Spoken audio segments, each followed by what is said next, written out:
Hello, hello, hello. Today is September 3rd. It is a Wednesday on a short week after the Labor Day long weekend.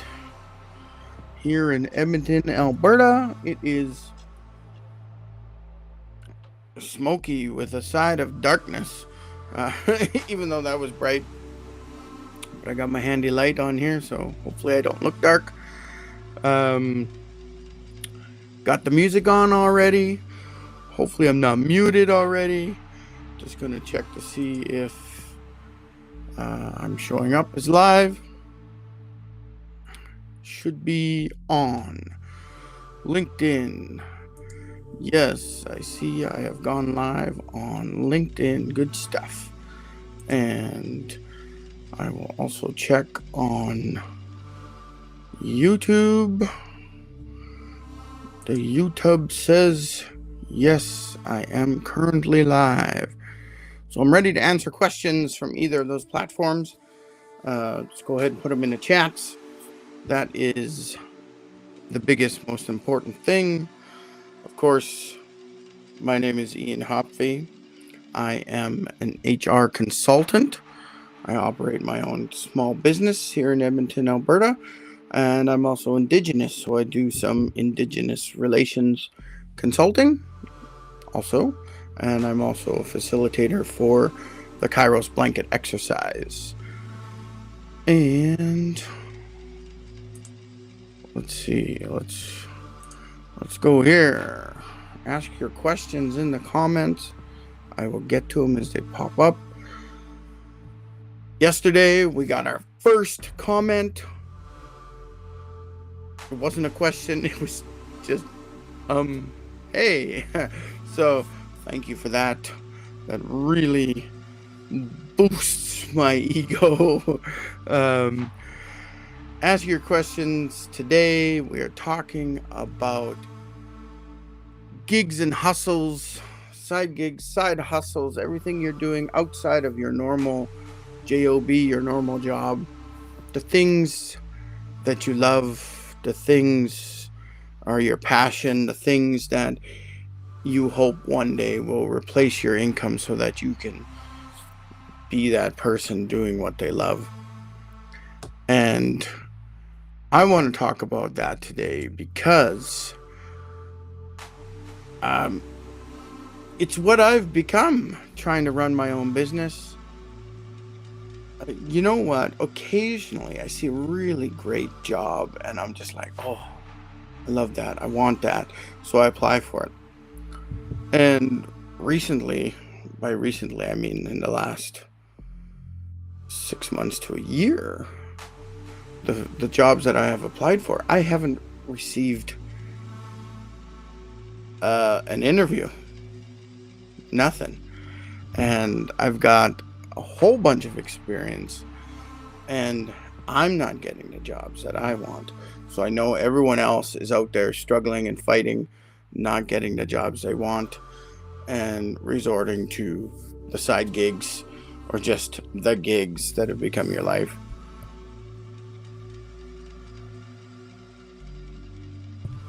I just did a no-no and muted myself on my microphone. I gotta remember not to do that because 2 days ago I forgot to unmute myself. I don't know how long I talked. I'm too humiliated to go back and listen to see how much I missed, but I tried to reiterate the stuff that I'd spoken about while I was muted. Oh my god, that is so humiliating. Anytime you see my lips moving but not hearing anything, go ahead and make a comment and say, we can't hear you. This is actually helpful as I get better at this going live thing. So let's come back to the side hustle of things. And I want to talk today about marketing. But recently, I have learned or gotten information about the changing social media world and I kind of learned this through Gary Vee, but I heard from other places too. And there is a shift in our social media. When social media first started, the idea was that you had to get as many followers and or connections as you could. And it's these people, your followers, that would see your content. So you search for content, you see some content, you like some content, and you follow that creator. And that was how we started with social media. But you had to reach out and you had to get followers. But something's happened in the last few years. I can't say how long. I'm guessing somewhere around COVID. In 2020, I think something changed. It might have started changing earlier to the different platforms, and they were just coming out with changes. But do you remember seeing posts about people saying, "Oh, I've been shadow banned. Please, like this post so the algorithm will start showing my content to you again." And I think there's still a lot of people that think they've been shadow banned. And I don't think shadow banning is actually a thing. We're perceiving it as being shadow banned. Like the algorithm doesn't like us and my followers aren't seeing my shit, right? So, but I think it's a fundamental change in all our social media algorithms. It is no longer based on how many followers and all your followers see your stuff. That's not the way it works anymore. The algorithms have gotten hip. They want people to stay on their platforms, and they're like, well, how do we do this? Well, was this really a person doing this, or was this just the algorithms getting smarter, right? With the advent of AI. We go onto our social media and we like things and we follow things, and the algorithm says, oh, you like that. Oh, you followed that person. That person doesn't post this sort of stuff normally, but you like this. I know somebody who posts stuff similar to what you have liked. So we are programming our own algorithm because we like certain things. And Gary Vee has this test. He tells you to do a search on your social media and all your favorite things, go in and search 5, and then like 5 or 10 things of your favorite, whatever you're into right now. And tomorrow morning, he says, your For You screen, the algorithm will have changed and updated, and it'll start showing you these things that you've newly liked. And that may not be your cousin Becky's holiday photos anymore. This is every photo from everybody who's ever been to Bora Bora, because you liked a bunch of Bora Bora photos. So now you're not seeing Cousin Becky, because Cousin Becky only drove to the mountains, went to Jasper for the weekend. They did a bunch of stuff, yay. But because you liked all the Bora Bora photos last night, now you're seeing all kinds of images from Bora Bora. And pages that are based on Bora Bora are now showing up more on your feed, because the algorithms have changed. It's no longer the number of followers or anything like that. It is content. The content you liked, and you programmed the algorithm that you like, will now start showing for you on a regular basis. So I think this started happening and people thought they were being shadow banned, because it's like nobody's seeing my content anymore, or very few people are seeing my content. And So there's this whole, oh my God, the algorithm is attacking me and doesn't like me. Because there's more white people on the internet. I did it again. I used my microphone, pause, or mute. Because there's more white people on the algorithm, white people follow other white people and like white people stuff, right? The idea is we like and follow things that we're interested, but we also have our biases. This is someone that looks like me, so I'm going to like their content more just because they look like me.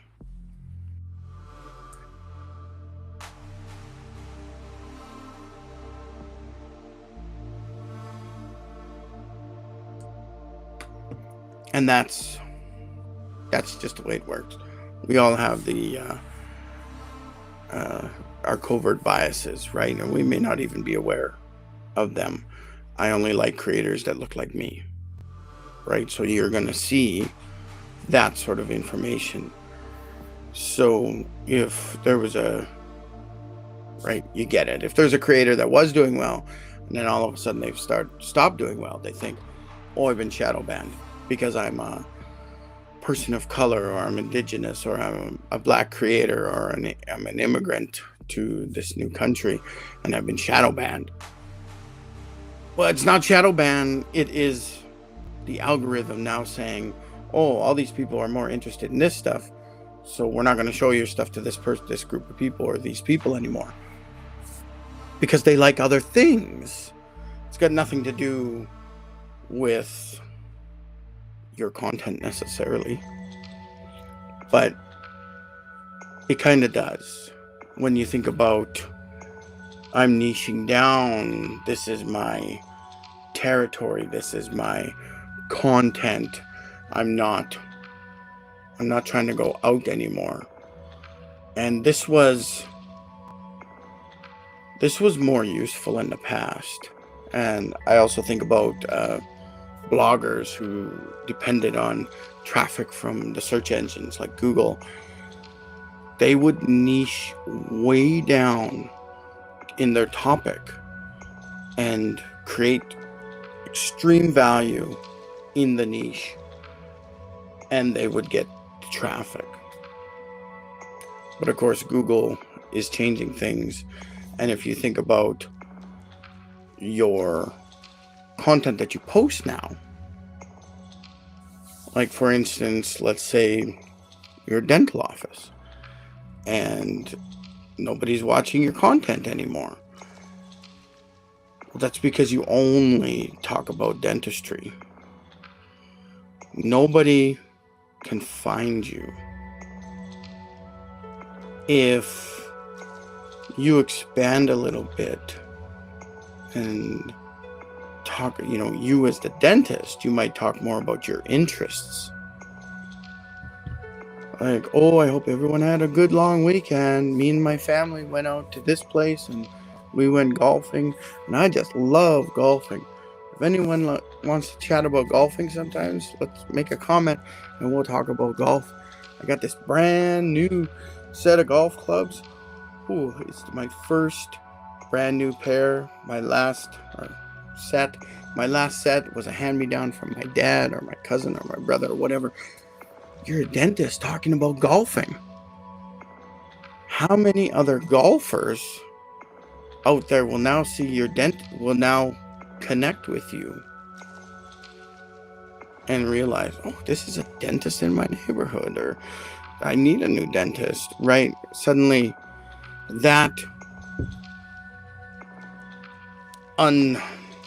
unniching down, that spreading out into different topics allows you to get noticed in this new algorithm world we're in, because it's all about the information. Let's say, yes, you're a dentist, you want to find new dentists or new patients, that's fine, that's your main goal, but you occasionally talk about other things. And let's say your golfing post pops off and you get 1,000,000 views all of a sudden, or 1,000 views all of a sudden. That's way, way better than anything you normally get when you're talking about how often you should be flossing or whatever, right?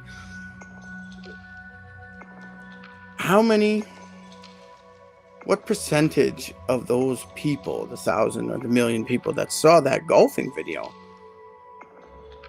are going to be interested in getting a cleaning, whitening their teeth, getting a filling, right?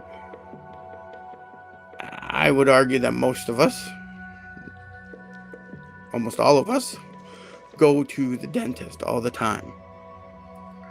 Now, do I want to go to the dentist I know nothing about, or do I want to go to this dentist that also golfs like me, right? I don't golf. This is just an example. But suddenly we have a connection, and we feel like we know this dentist more. So I might switch dentists, or I might start watching their other content and believing them about, you gotta floss 45 times a day or whatever, right? Like, so the algorithm has changed, or is changing, and I think it'll continue to change, because the social medias are saying, we need people to stay on our social media. We need people to doom scroll, because we need to show our ads so that we can make money. So they want you to stay there. They want you to be engaged. They want you to see content that you're interested in.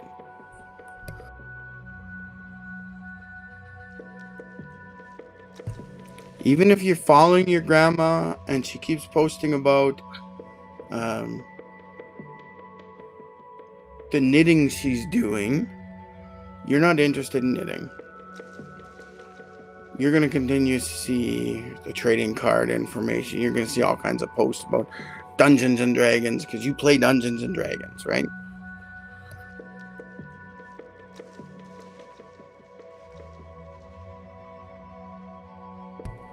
Sorry. Still coming down. I don't know if I'm coming down.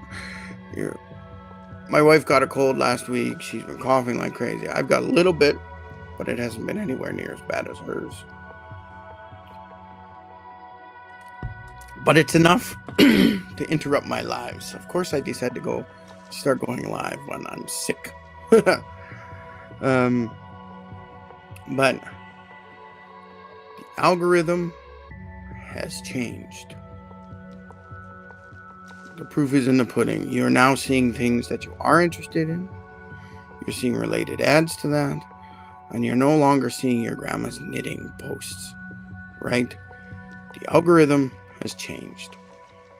And I think Gary Vee says it right, we're no longer in the follower phase. We've moved to interest phase. So whatever I'm interested, I'm going to like stuff. The algorithm is going to start showing me stuff that's exactly like that or related to that. So how do you combat this? You need to change up your marketing. So if you're trying to advertise your side gig or your side hustle or anything like that, you need to change up your online marketing. Now, if you have lots of money already, go ahead and get some paid ads and spend a few months trying to get the right ad and, do this content. But it's almost backwards. I've spent a lot of money on advertising, and it's basically gotten me nothing. So what do you do? I mean, if you got tons and tons of money, go ahead, go into marketing, paid ads, create your creative, and continue to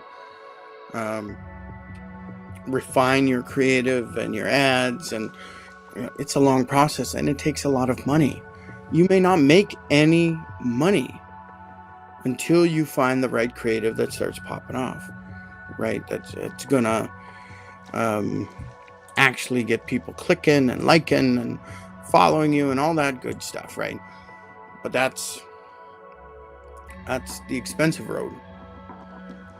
And another thing Gary Vee says is social media is free. It's free. It's free to post on social media. And social media wants you to post, because they don't make their money from you posting. They make their money from people with their ads. So why wouldn't you attack this free resource? Now, I had someone comment on one of my posts when I mentioned this before, but you still have to pay for someone to do this. Okay. Well, if you're a small business and it's just you, Mr. Person, you, not necessarily Mr., but if you, the person, it's just you, it's just your business. Well, you're not making money, so you might as well do some free marketing. And the only thing it's costing you is your time. And you're actually learning from it.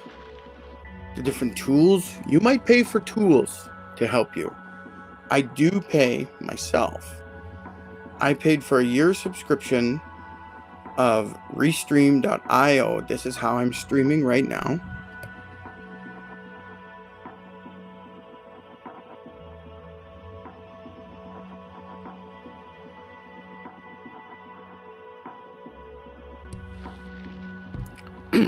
Sorry, tickle in my throat.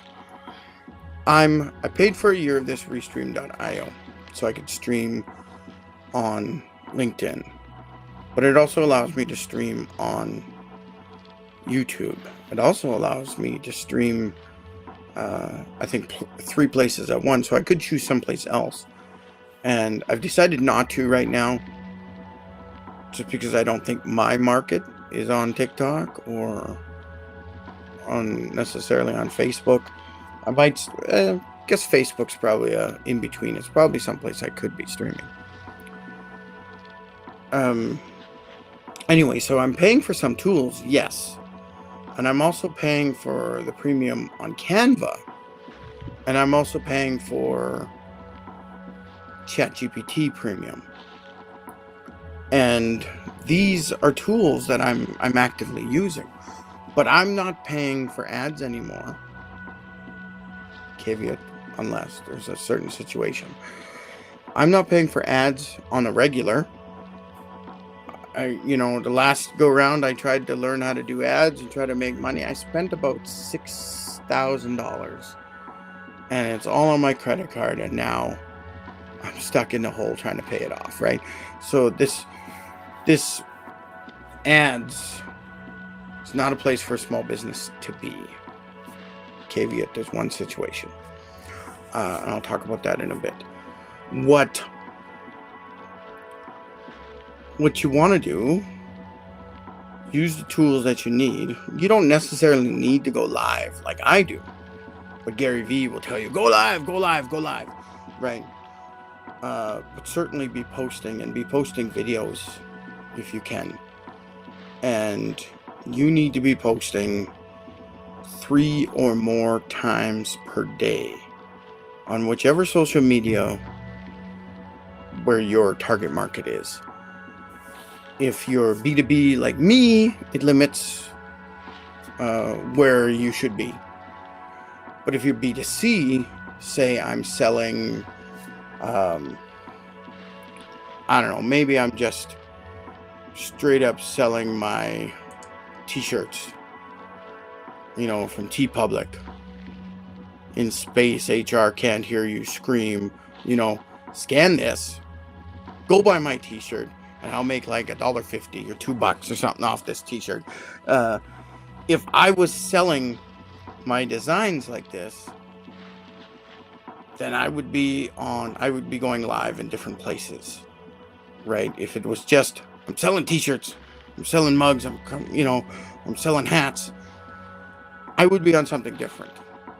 And I could be on other types of social media too. There's this program our website that Gary Vee talks about, and it's called Whatnot. It's basically online garage sale where you go sell your stuff. And it's not just stuff. Let's say you are an artist. Oh, there's a great example for, say, my mother. My mother does traditional beadwork and makes moccasins. So this is a cultural item that she makes. My sister makes all kinds of other little crafts also. They could both be on Whatnot. They would join through this link here, and they could sell their stuff directly online, right? And Whatnot is a mix between a garage sale and the home shopping network. You go live like this on Whatnot. You join Whatnot and you go live there, and you sell stuff. You talk about, oh, this is my figurine. Some of the figurines I got in the back. I spoke about my Rick Grimes, or whatever. You got a piece of artwork you're selling. You can show it. You can see it. You can talk about it. Whatnot allows you to just sell things straight out. I'm selling this for $50, or you can put it into an auction and say, I'm starting the auction at $10, right? And you'll start making sales. But you got to spend the time to do it with all things, right? So what I'm talking about here with the change in the algorithm, now you've got to do as much free marketing as you can. So what I'm doing, I'm batch making and scheduling a post a day. And these posts are all related to my industry. They're all HR related type stuff, tips for small business owners and things like that. Like that's me. But you would create some other post talking about what you're selling, whether it's a product or service, right? You would talk about that, and you'd create these posts with an image, right? That's why I'm using Canva. I'm creating an image for every post. I'm using the Canva AI to help me create the post. I'm using ChatGPT. I've turned my ChatGPT into a HR consulting assistant. It knows me inside and out. It knows all the eBooks I've written and what I'm interested in, the things I teach when I help my clients. And then I also had it do a deep research into HR and those same topics that I like to talk about. And now I go in and say, create me 7 posts that are all 200 words about this topic or whatever, right? And it creates them. It creates a draft for me. I finalize it and I post it. ChatGPT will also recommend an image for me to match the post. So I take that recommended. Sometimes it's not perfect, but I'll take that image description, I'll put it in a Canva, and the Canva AI will come out with the photo. Sometimes it's perfect, dead on. Other times it's way off, and you got to refine it to get the right image. Excuse me. So I use these tools to help me batch, and I'll schedule these out. So I usually have 5 to 7 batch posts that will come out at a certain time every day. And I've started doing that exact same post on LinkedIn and YouTube. And I've also decided, well, I'm going to record 2 short reel type videos first thing in the morning and then in the afternoon. And I will post both of those onto LinkedIn and to YouTube. And I'll also try to make them a bit longer. So on YouTube, it's a video like 3 minutes or something longer. And then I can cut it up and to create 2 or 3 shorts with just short little clips from those videos. Then I've created a video, 3 shorts, and a live, and my written post. So each day I'm creating 6 pieces of content. That just blew me away because I thought I was only doing 3, but I'm doing 6 on YouTube.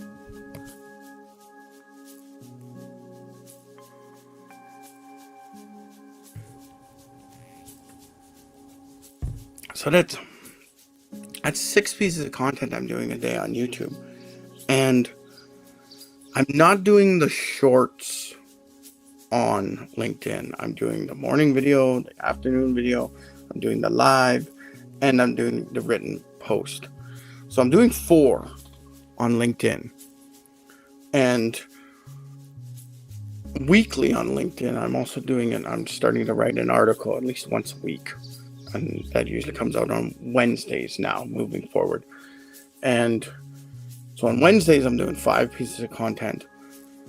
But every day, depending on what's going on in the world or what the feed is showing me, I'm responding and commenting as much as I can. Because on LinkedIn, liking and comments, that's a big way to interact with people. Because on LinkedIn, when I comment on someone else's post, I'm not exactly sure how it works. Their followers or my followers will get some sort of notification. Like my followers will get something like, Ian has posted on this, you should go post also, right? Or has commented on this. On the other end, that person's followers will get a notification saying, hey, that person has posted and they've got a lot of responses. Maybe you want to participate, right? So it kind of goes both ways. Both sets of followers are notified that something's going on. So you kind of want that because you end up using other people's followers to help you grow or to help you get noticed.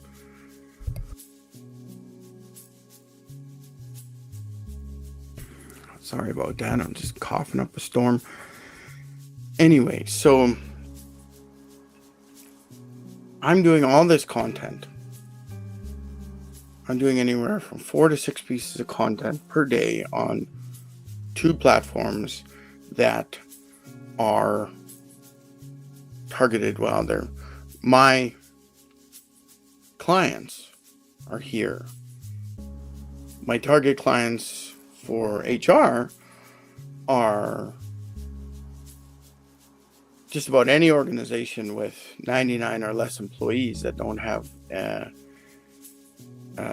full-time HR advisor on staff. That's kind of, but I would like to work more with professional services, so law firms, large dental offices, accounting offices, things like that, more professional services, just because I feel more at home with that group. So this is kind of who I'm targeting, right? And I'm doing that through my content. But my content isn't always just about HR. I'm talking about my life. I'm talking about the world. If you look at my profile, I have a different theme for my lives each day. Each day of the week, it's different. It's talking HR on Monday. I'm talking Indigenous Relations on Tuesday. On Wednesday, today, I'm talking gigs and side hustles and marketing and things like that. Thursdays, I'm talking about Career Club. And this is, how do I, as an HR professional, help people write resumes, write cover letters, get a job hunt, how does someone get a promotion, like those sorts of things. I talk about that on Thursday, and I've chosen Thursday for that because once a month on Thursday evening I do a career club in downtown Edmonton at my local community league hall at the Queen Mary Park Community League Hall. It's in my neighborhood. I volunteer for the community league on the board and to run programs like this. And this is how I give back. This is me volunteering, giving back, right? So, and on Fridays, I've kind of blown it out. It's totally wide open. It's fun and games on Fridays. And so I'm a big fan of Dungeons and Dragons and Magic the Gathering. I might be aging myself here, but I love board games. Me and my wife have friends we go play board games with. So I want to talk about board games. I love reading, so I can talk about books, especially sci-fi book or boring nonfiction. And I also love movies. I want to talk about movies with people, right? The topic is out there. This is like the dentist talking about golfing as part of their advertising efforts, right? I'm an HR consultant, but I'm talking about building a deck for Magic the Gathering, right? Like it's totally out there and different. Well, how many people that are interested in Magic the Gathering also are running their own small business and need HR support, right? That's the idea. I'm getting out there. I'm allowing the algorithm to take this live video and push it to people that are interested in those topics. So that's basically what I'm doing right now. And this was because I believe what Gary Vee is saying about the changing algorithms of our world. And I also believe that if you're not embracing and or learning AI, I think you're going to get left behind. Every small business should be trying to use AI as much as possible, right? There's issues with, it's plagiarism, it's not really your content. Train the idea, or train the AI to know about you. You're spending time. It would be the same as me hiring a ghostwriter, and I'm just recording my book into a cassette tape, and I'm sending the cassette tape to the writer who's going to write it and turn it into and format it and edit it into a book, right? A lot of people do this because writing is hard. So you're doing the same thing with your ChatGPT or your AI to learn you.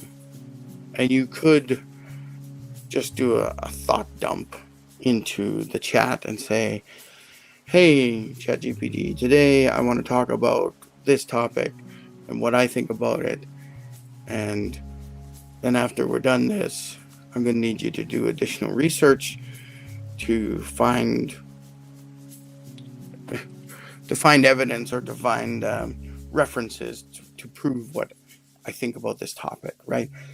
And suddenly you become a massive force because you're using the power of AI. Now we're currently coming up to some environmental issues with AI because it is taking a lot of power. You do have to have massive computing power. But I think as the world starts changing, we're going to have these little steps with the technology. Is someone using AI right now to solve the energy problem that AI needs to operate? Right? Oh, someone's out front.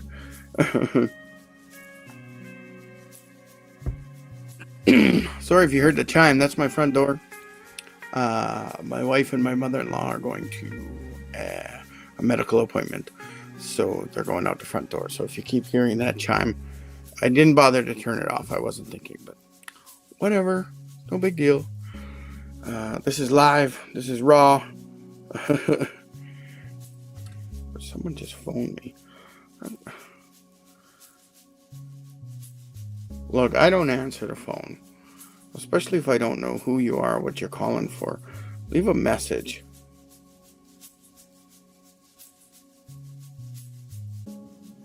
Yeah. Okay. There I am. I'm on a live and I can't put down my device. I'm sorry. I apologize. I'm trying to create value here. So ask your questions if you got a question. I don't see anybody posting any questions. I don't know why this LinkedIn suddenly stopped working. Okay, I don't see any questions on LinkedIn. I see it's working. And over here, the only comment that's shown up is my comment when I showed the QR link code. Where's my website? So I love this restream.io because I'm doing this in my browser right now, and I'm using the the Mac browser. Safari seems to be working just fine. I know a lot of times other browsers are more superior, and you might be able to get things to work better.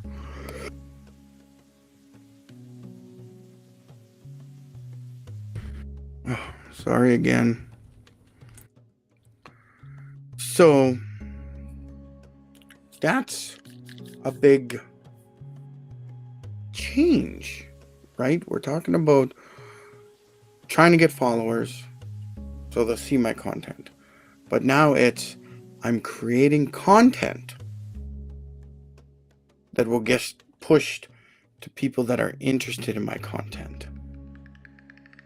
And if you want to get out there even more, you're not just making content about one thing anymore. You're branching out and you're doing occasional content about other things that you're interested in to try to attract people that way. I hope that all makes sense. But it's a fundamental change in how our technology is working now. And you should be using AI to benefit yourself, to help you get out there and create this content, especially if you're a small business owner. Naturally, if you are a large business, you're going to have to start paying for a full-time person to do all this free content, or you're going to have to hire someone and pay for the advertising, or you're going to have to connect with an advertising agency that will do everything for you. But I think the choice is up to you, what your organization is about and things like that. But I think you founders and you CEOs, I think you need to spend a large part of your day creating content for the business. Right? Create a few videos first thing in the morning, or sit down with your team and have them record you on a certain topic, and then they take that recording, they can post that as a whole recording, and they can take out snippets for shorts and reels, and then you're creating content. And I think it's really important. And I just thought of something. So I have a lot of connections on LinkedIn. I'm about to pass 12,000 connections on LinkedIn. So that means I have about 11,000 or I think it's just over 10,000, because LinkedIn kind of has, here's your connections and here's the people that are following you. Not all your connections follow you, right? So that number is always less. So I'm approaching 12,000 connections, but followers, people that are actually have said, I want to see their content, I got about like 10,750 of those. So there's always a little bit less than your connections. That's fine. People don't want to see my face. That's fine. But I have all these connections. This isn't easy. I spent the last, we're 2025. Oh, we're looking at like the last 6 to 7 years. Basically every day during the workday, that's how it started, was I would try to connect with 8 to 50 people, right? I would just do the connection request and say, hey, let's join. But I wouldn't send a message. I would just say, let's connect. And that took a long time. It's not easy. It's not easy. And I kind of wish I hadn't. I feel like I wasted a lot of time trying to get these followers, because I'll post something and get 50 to 200 people just seeing the post, just the impression. That doesn't mean they read the post or spent any time interacting with the post. They just saw it. It was just on their screen as they were scrolling. So you can see, even me with 12,000 connections. What is that? I don't even know. So let's go. Let's say I get 100 impressions. So 100 divided by 12,000 equals 0.8%. 0.8%. So not even 1% of my followers, my connections on LinkedIn, see my regular posts. Now, if the algorithm was based on the people I follow, or the people that follow me,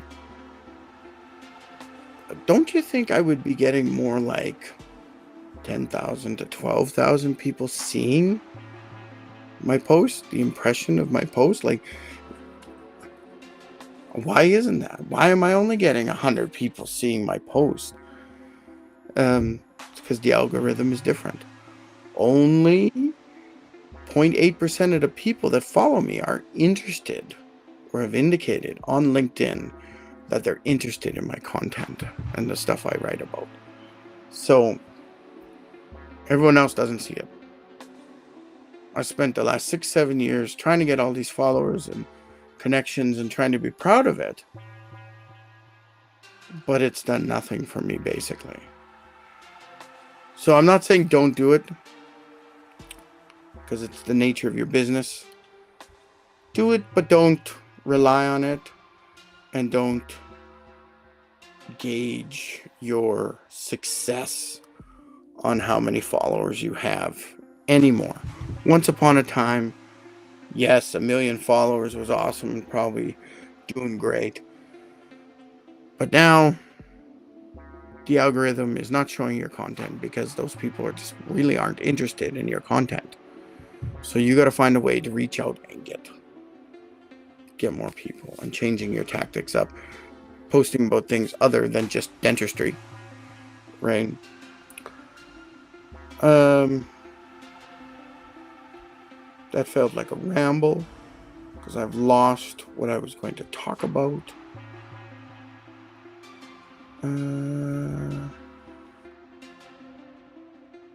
Well, I guess I move on.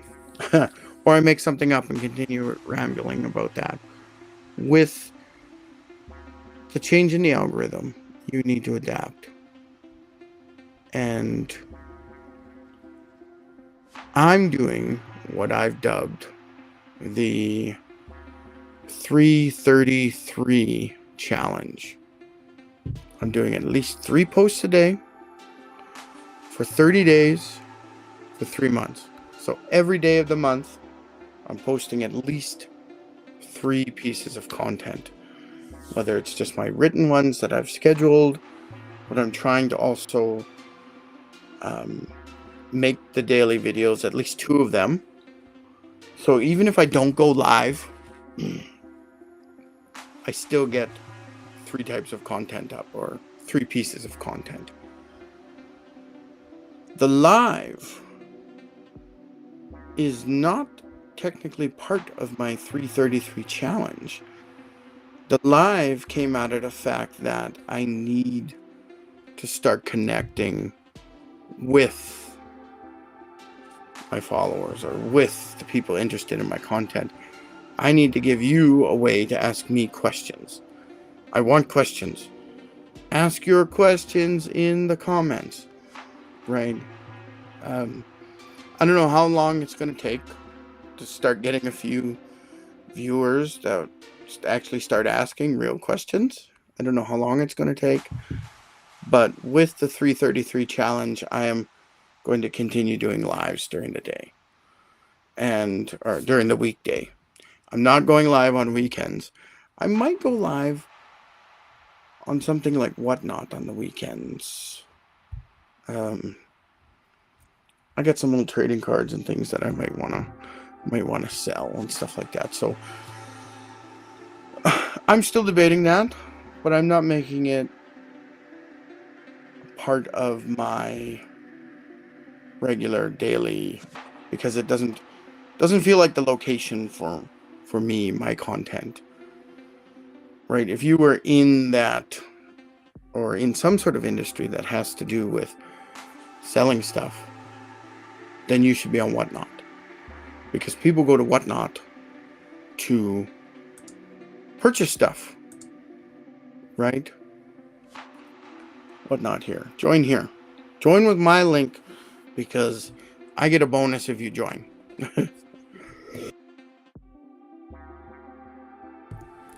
So Whatnot, if you have a local business that's maybe failing, or you're not making enough money, depending on your local business, if you have a physical retail location, then you can just go live on Whatnot in your store, in your location, and sell additional products. Now, I think about a jewelry store could do this. Oh my God, a jewelry store could do this. Arts and crafts store, absolutely, you could do this. I think about my sister and her Indigenous crafts, and my mother and her Indigenous beading and stuff. If they had a physical location, then why not? If you don't have customers, you might as well just go live. If you have the camera pointed at you, you can also record your interactions with your current customers. You don't record your customers. Maybe you put up a little sign saying, I'm live on Whatnot right now. You could even put up the barcode like this on your till and tell people to join up, and maybe you get a little bonus for people joining up Whatnot, right? But you could imagine if you were actually at a garage sale. You're doing a garage sale, your garage sale, and you could go live on Whatnot and start saying, here's a spatula that's made of solid silver, and it's been in the family for 30 years. I'm selling it for $1,000 right now, right? You could sell that on Whatnot. You could sell that online and make the extra money, right?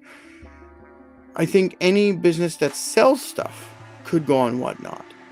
I think it might be a little bit harder if you're maybe a convenience store. But you could start bringing in items that would sell well on Whatnot. I think about, oh my God, game stores.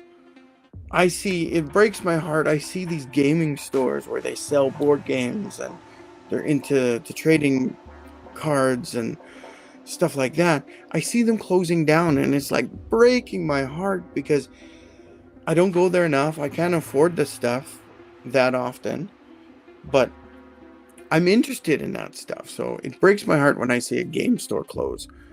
Now imagine if the owner of the game store spent half his day going live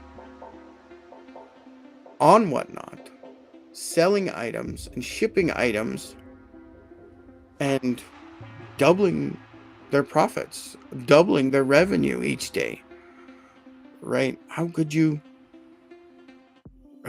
like, it's a good add-on. You've already got a location that you can go live in because you got all the stuff already. And I'm just trying to think of other businesses that might be really good at stuff. Anything that's packaged. Clothing store. Oh my God, clothing store. You got a whole rack of summer wear. It's coming on fall now. So let's move that summer wear out. So on Whatnot, you're doing a sale. Not necessarily in your store. You might not be doing a sale in your store, but on Whatnot, you might be doing a sale.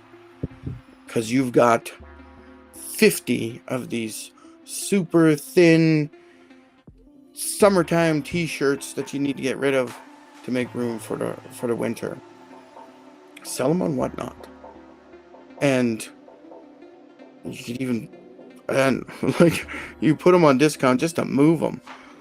Like, certainly try to make your money back on these items, but you could be selling them.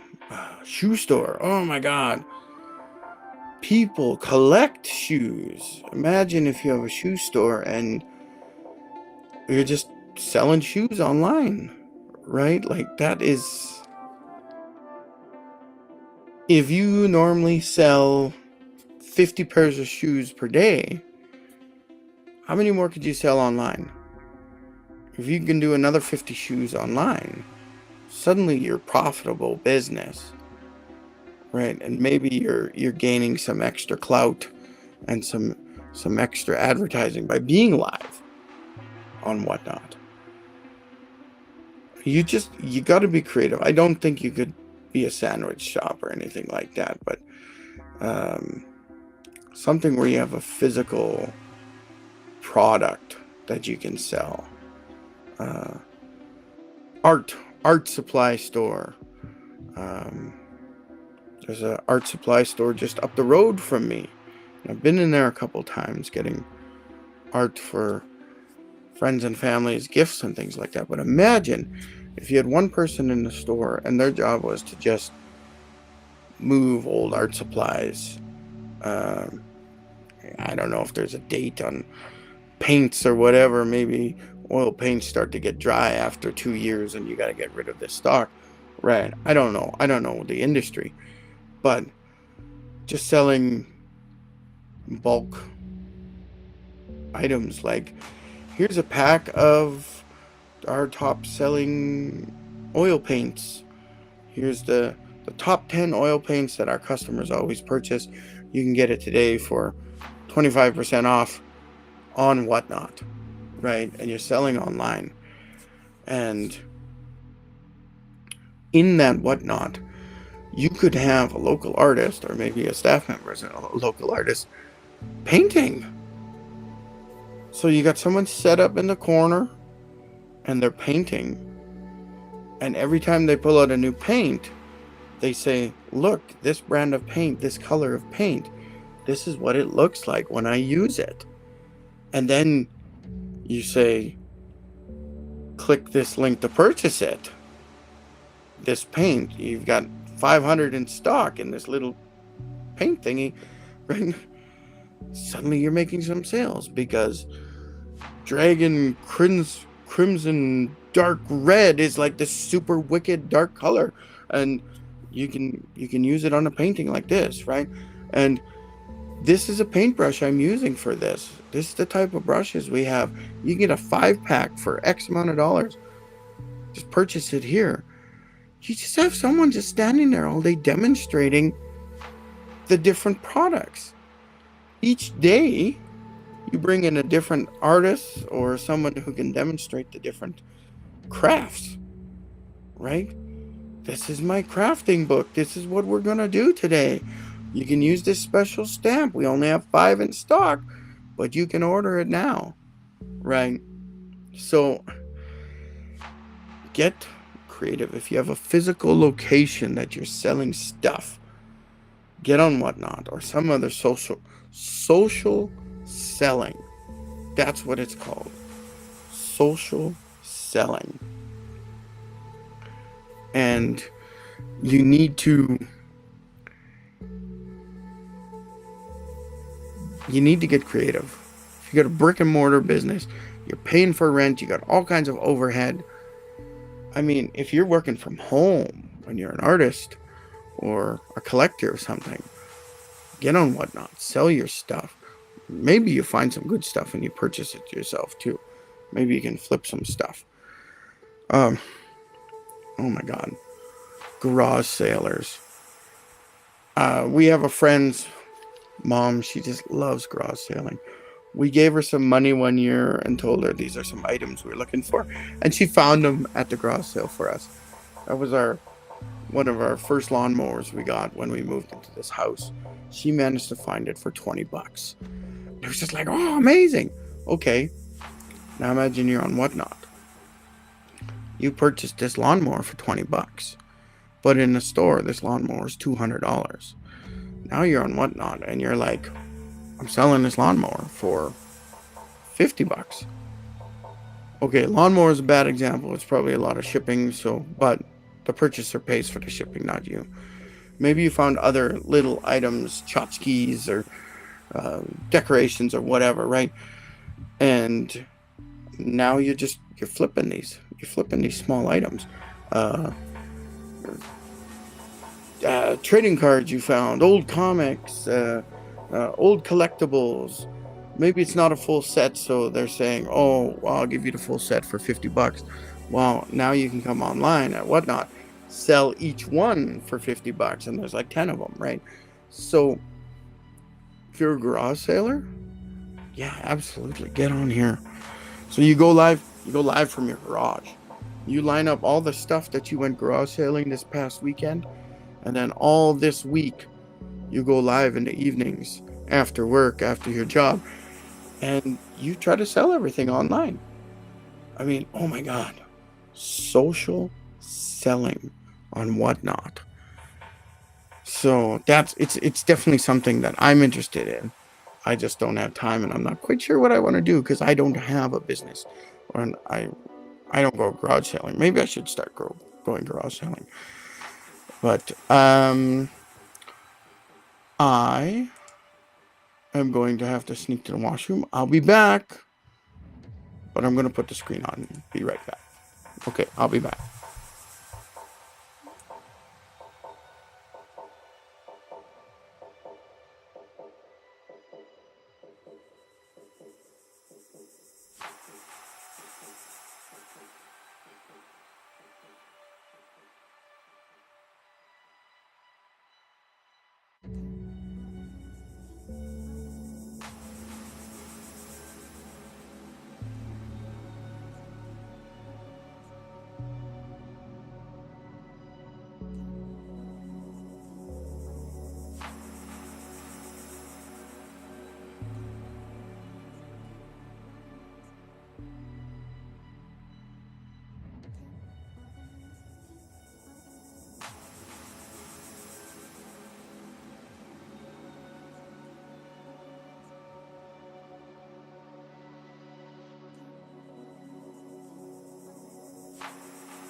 I'm back. I'm back. I am back. Was that a mic check? Mic check. What's this? Thank you. No, we're not doing that. Not yet. We're being cool. Oh, yeah. So, I was talking about Whatnot. And a lot of times when we start a gig or side hustle, we do it because we need some money. And a lot of times we need money fast. If you have stuff lying around your house, collectibles, I don't know, just extra stuff, tchotchkes and knickknacks and things like that you just don't need anymore. If it's just stuff that you can get rid of, that's a quick way to start making that extra income. And from there, you can start doing other things. Because with my method, I talked about the 333 challenge, where you're posting 3 times a day for 30 days, for 3 full months. It's not the long road. It's a longer road to see if your content will hit, to see if you can attract the customers to whatever it is you're doing. And I think any sort of business or service can use this method. Whatnot is a quicker way to do this, because you get on Whatnot and you can make your first sale within 5 minutes if someone's interested in that item, right? So at the same time, you may want to start building your social media to say, I'm on Whatnot selling my stuff. And if you're able to go live, say you're selling your stuff, you've been garage sailing all weekend, and now you got stuff to sell this week, you go live on Whatnot, and maybe at the same time you're going live on TikTok. And you're inviting people, hey, come over to Whatnot and buy this item, right?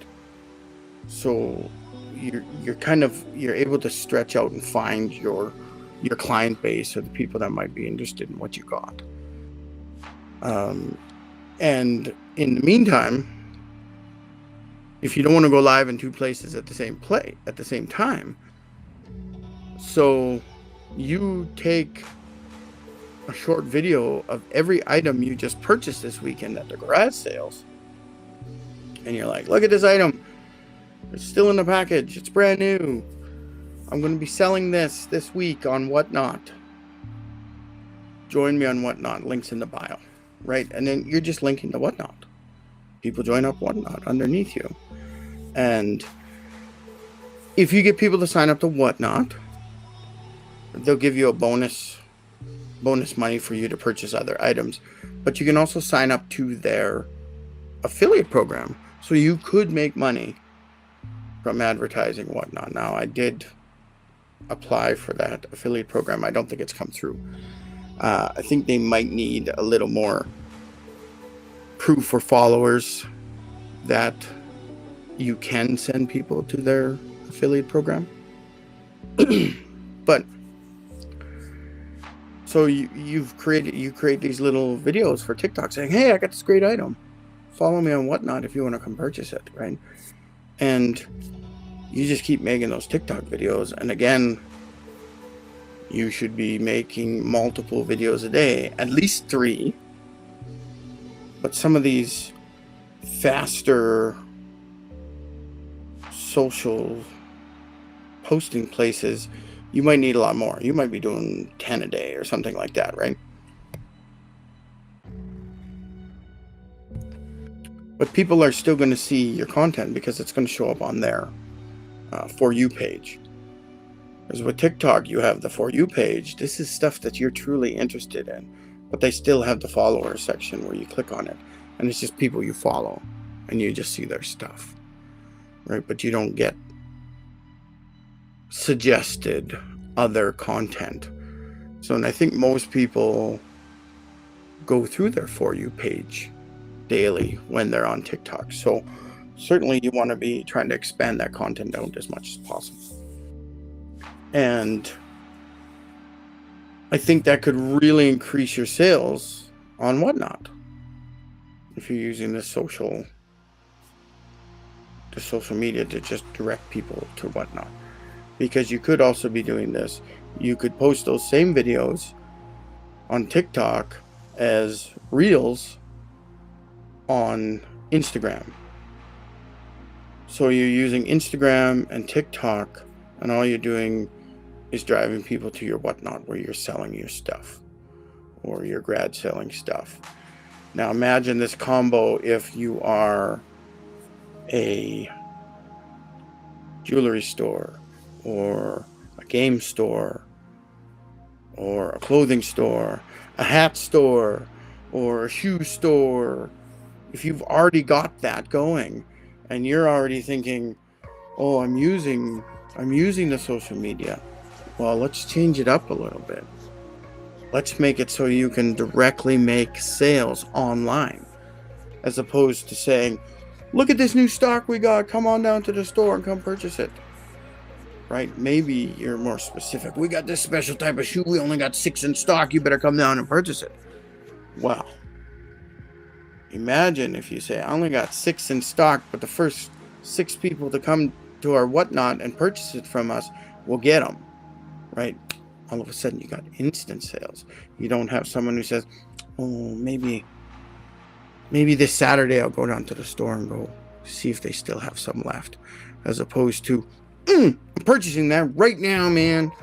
And they go to your Whatnot and they purchase it. And you just keep pushing them to the Whatnot. They don't even, if you have an online store where you're already selling online, the dilemma is, am I using the social media to make sales at my online store or with my Whatnot? I think if you've already had the expense of building an online store, going through that process, maybe just keep doing that. Just up your social media and directing people. But if you haven't built an online store yet, and you've just been using social media to direct people to your local store, right? Come buy this. We're located at ... Right? Now you can say, come check it out in person, or purchase it right now on Whatnot. Join us on Whatnot, and you can purchase this right now today before our stock runs out. Right? You can say stuff like that and start creating the urgency. But I think something like Whatnot is the quick way to start making that money from your side hustle and enhancing your current business for sure. And then if you're not a business that's doing Whatnot, it could still be something that you use to make you extra money. But the other thing would be, let's continue with the social media, but let's double and triple down, because to post on social media is free. It's free. You're not paying thousands of dollars for ads and going in debt like me, right? Don't do that. It is terrible. It's a terrible feeling when your business is, 5-10 grand in the hole, and now you got to make more money in order to just pay off the debt you've already created. I mean, it's all tax deductible, and you won't have to pay any taxes at the end of the year because you're basically driving your business into the ground. Like me for the last couple of years, because I'm trying and I'm learning these things, and I wish I hadn't. I wish I had done something. I wish I had doubled down on social media, because I've tried limited in the past to do the social media thing, and I got no results. But I didn't try hard enough. I was nowhere near trying hard enough. I was posting one video a week on YouTube. Not enough. Not enough. Absolutely not enough. When you start posting more often, it gives you the ability to learn what works. So you can do more of that content, or that type of content, or whatever, right? Like, you start learning what's popping off, what's going viral. And by viral, I mean, if you normally get 20 views on your content, and now you've got 1,000, 2,000 views, that's going viral for you, right? It's on a smaller scale, but it's going viral for you. So you think about that content. What was that? How can I do more of that? Or how can I improve that? Right? You got to learn. And that's what posting on the social media is. And it seems almost excessive, but you've got to. You've got to do a lot. And it's free. It's free. Right? Now here's the caveat I had talked about earlier in the live stream about not paying for ads. What we normally do right now in business is almost backwards.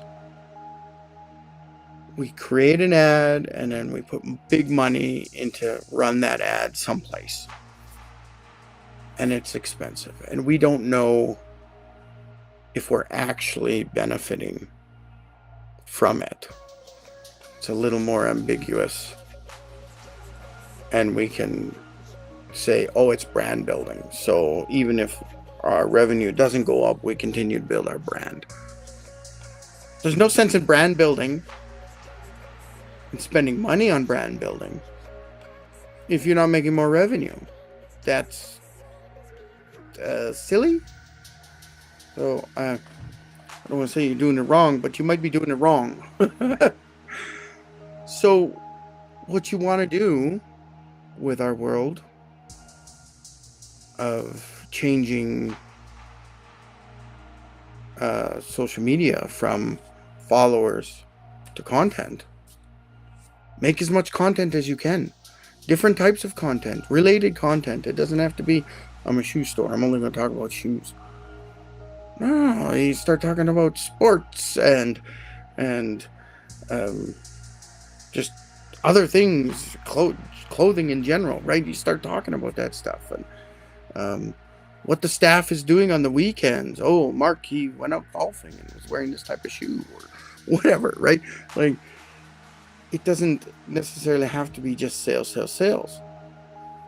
But when you find that piece of content after making all this content, when you see one start to pop off, that's the one. I hate using the word boost, but that's the one you turned into an ad because it popped off and it's resonating with people. You know that you can spend money on that now. Don't go crazy. You know, if you're a local business with a brick and mortar store location, put $100 into it for a week or something, right? And just within your area, just a radius of like 10 kilometers or 20 kilometers or something, right? Just go and try to, because the idea of the local business is awareness of the people around you so that local people will come to your local business, right? So if you got a piece of content that pops off, put that $100 into it and, you know, run ads just for a short period just to see what happens, and then continue making more content related to that. Maybe more pop off, maybe some don't, but you got to keep testing. But you're not wasting any money on the actual ad spend. You're waiting to see what's good before you spend money on it. So it feels almost backwards, right? Because you want to go spend money, you want to create a great ad, and then you want to spend money so that you can make money. But you don't know what's working. At this point, you don't know what's working. So you've got to find out what's working. And that's creating your content. Just creating your content. Even if it's crappy content, just make it. It doesn't have to be polished or perfect. It doesn't have to look like some, some lifestyle ad for a new watch that's, $10,000 to $15,000 for that watch. That's not what you're doing. You're selling tchotchkes and plain jewelry that might be a couple $100 or something like that, right? So you don't need to be that polished. The big brands, you let them go be polished and spend their millions of dollars on each ad campaign, right? You let them do it, but you don't have to be that. You just post your content and find out what works for you and your business in your area. So, and that, I think that's a good way to get yourself started. What time are we at? 12:54. We've been live for an hour and 23 minutes.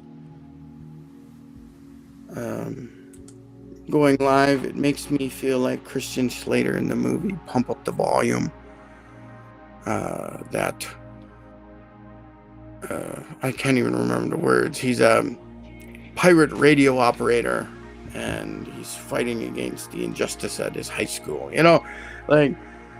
but he always starts his broadcast off with "Everybody Knows" by Leonard Cohen, and that's when everybody knows he's starting to broadcast. Everybody knows that the dice are loaded. Everybody knows, I'd love to play that song every time I start, or maybe I'll find my own song. But if you haven't watched Pump Up the Volume and you're a Gen Xer, you should go get it. This will take you to Amazon link, and you can purchase your hard copy, and then you can go sell your hard copy on Whatnot. On Whatnot up here. So, anyway, I'll get rid of those. Next week, I don't know if we'll continue this conversation, but certainly marketing is a important part of a small business and or a gig or something like that. So I hope you got something out of this. If you want to support me, you can go check out my TeePublic store, and it's t-shirts, coffees, mugs, stickers, or coffee mugs, stickers, magnets. They even have gym shorts now. You can get hoodies, long sleeve sweaters, just all kinds of items, and it's got all the designs that I created. This is my angry HR professional, kind of my avatar on that website. Yeah, go ahead and support me over there. If you are looking for a meeting with me and want to talk more about HR, Indigenous Relations, or even this small business stuff that we were talking about here today with marketing, go ahead, book a meeting with me. It's a 30-minute needs assessment meeting. It's totally free. Right, we find out if we can work together, find out if we qualify to work with each other. And if you learned anything from me today or in past lives, I'm going to change this out. So go here if you want a meeting. If not, here's the new one. Give me a Google review. This is important for any small business. If you like me in any way, shape, or form, go ahead and give me that 5-star review, and I would really, really appreciate that. So thank you very much if you go and do that after any of my lives. So I'm going to let you go today. We did an hour and 27 minutes on this live today. We didn't get any participation, no questions. Too bad. We can go ahead and ask questions on the posts. When the videos get posted, go ahead and make a comment on those. If you want me to do a follow-up question in my next live, I can answer the question then. So hump day. I hope everyone's going to have a great rest of the week. And chin up. I know it's a short week. I know it's a tough week. But I'll talk to you tomorrow. Okay.